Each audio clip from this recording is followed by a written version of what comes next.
సాక్ష్యం చెప్పాను ఫస్ట్.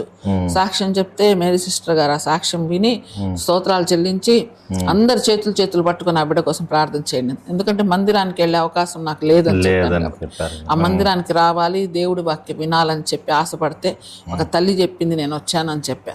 చెప్తే అప్పుడు అందరూ చేతులు పట్టుకొని 100 మంది మోకాళ్ళ మీద ఉండి ప్రార్థన చేస్తూ ఏడ్చారు, కన్నీరు కార్చారు. ఈవిడని రక్షించిన ఆయన అని, కాపాడిన ఆయన, శ్రమలు తట్టుకునే శక్తి దయచేయి, పరలోక మార్గం చూపించు అని చెప్పి వాళ్ళంతా ఏడ్చి ప్రార్థన చేశారు. నాకు అది ఆశ్చర్యం అనిపించింది. నా తల్లి ఏమో ఎప్పుడు చచ్చిపోతే నగలు తీసుకుందాం అనుకుంది, నా అత్త ఎప్పుడు చచ్చిపోతే మరొక కట్నం వచ్చింది, మరొక కోడలు వచ్చింది అనుకుంది. వీళ్ళంతా నా గురించి ఇట్లా చేశారు, ఏడవలేదు, ఏం లేదు. మసీదోళ్ళు వచ్చి ఎప్పుడెప్పుడు మట్టి చేసేద్దాం అనుకున్నారు. మరి వీళ్ళేంటి ఇట్లా ఏడుస్తున్నారు నా కోసం? వాళ్ళ మొహాలు నేను ఈ రోజుగా చూశాను. అసలు నేనెవరో తెలియదు, వాళ్ళెవరో తెలియదు, 4 రోజులు పరిచయం లేదు. నేను చెప్పిన ఒక మాట నమ్మి వాళ్ళు ప్రార్థన చేశారు.